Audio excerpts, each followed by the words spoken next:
Okay, so in this video I want to talk about One Piece, and especially I want to talk about the guy in the gorosei, the guy with the sword. And remember, this is just a huge speculation video. We only know that the gorosei is the second highest rank of the celestial dragon. We know there's one more, and that is called. It always be a spoiler. It's called him, and we only have see a silhouette of that person. So my favorite favorite member of the gorosei is obviously the guy with the sword, the guy with the bald guy with the sword. And my speculation here is that his sword is made of sea stone. For we know that Smoker's staff he have in his hand is also made of sea stone, and we know they can make handcuffed for sea stone to, and sea stone is to control people that use devil fruit's power. So if you have a sea stone on you, you lose all your devil fruit power is be lost. So long you have this on you, and when you take it off, the power come back again. So we know that we can shape. They can shape the system to different shapes and forms. So it's absolutely possible that you can make a sea stone blade and so on. So that is, I think I think the guy in the gorosei he have a sea stone blade. So for example, if he kills somebody, he gonna kill the person and he killed the devil fruit at the same time. So normally if you get killed, your devil fruit come back to life again to that fruit that original the spirit was into.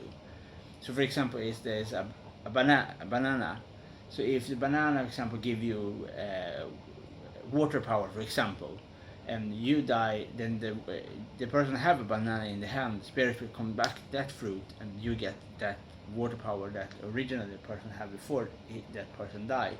So my speculation here is if that person die, if that person get killed of a sea stone blade,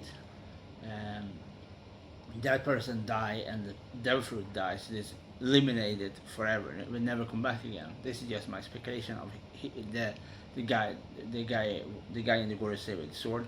His power with his weapon. Then obviously he can absolutely have a devil fruit at the same time, because just because you have a sword that is different from other sword because it's made of a different material, do not mean that it have nothing to do with the power. You can just read the material. And that the harder thing is that maybe he is some kind of a mind reader. He can read minds from far distance. Maybe it's one of his ability. But that can also be a hint to his advanced hockey. Can also be advanced armament hockey and king's hockey. And I think absolutely all of the gorosei absolutely have ability to all of the hockeys because they are so high in rank. So I think they absolutely use different, like armament hockey and king's hockey and conqueror's hockey. Yeah, and this kind of thing. So I think his ability, his highest ability is his psychological abilities is to read minds very, very far away. For example, he can know, that's just a speculation, that he can know news before before even the person even knows it was come there. So he can read far away distance where people are. I think that is one of his abilities. I think this is the two things I speculate about him. And obviously I think, as I said before in my other videos, I think will be Zoro's final swordsman opponent. So Zoro probably will defeat him, but this will be a very, very, very, very, very tough fight. And I think Zoro have to learn all abilities beforehand, before even he meet that guy in the gorosei, before he come to that stadium to fight him. For that person will have very special, I think will have very special swords moves and style when he moves his sword.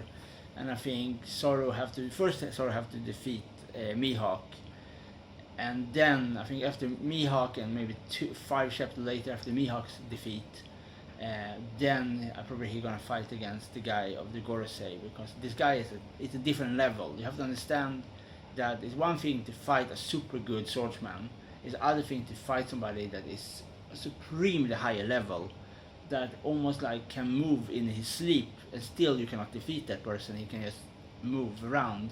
So I think it's almost also going to be like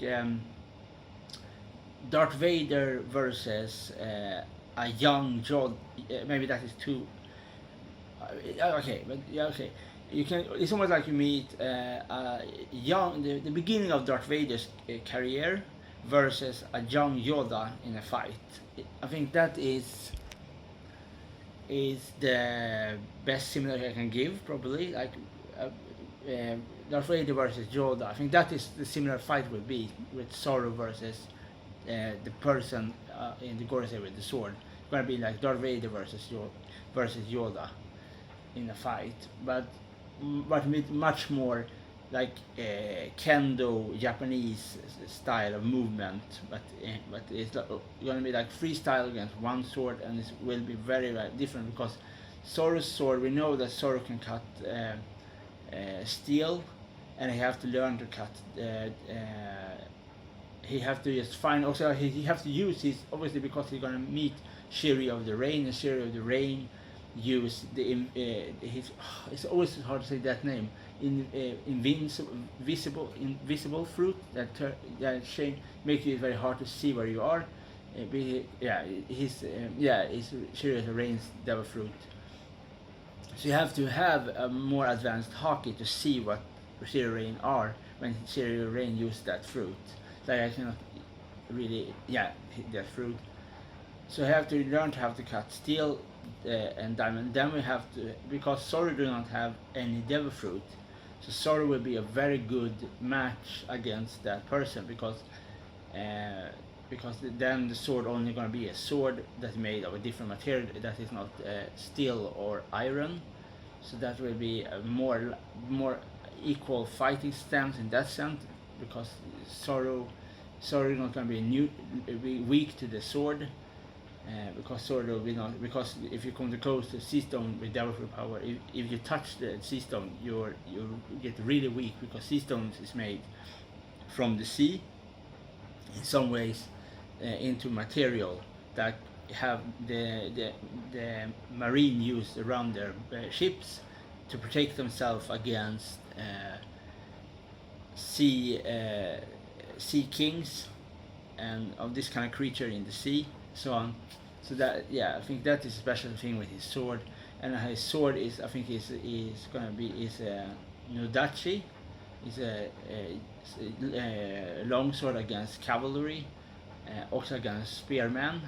If somebody have a naginata, the other person probably will use a Nodachi to have equal space with the sword. You have, like, it's almost like especially in not in Japanese manual, I think, but especially in Chinese manual, in sword fight and spear fight, and especially polearm weapons, they use same movement. You can see in the picture, I think it's a Dao Xing's memorial, and you can see that guy with the Nodachi, this guy with the the Dao sword that is inspired of the earlier version of Nodachi, is used in the same way as the polearm weapon in the movement of the attack, because lots of the time, for example, with the Chinese longsword, they use it against polearms.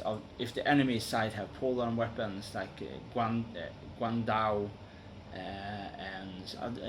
and spears and so on, they have to, or dagger axe, they have to use that sort of to fend them off.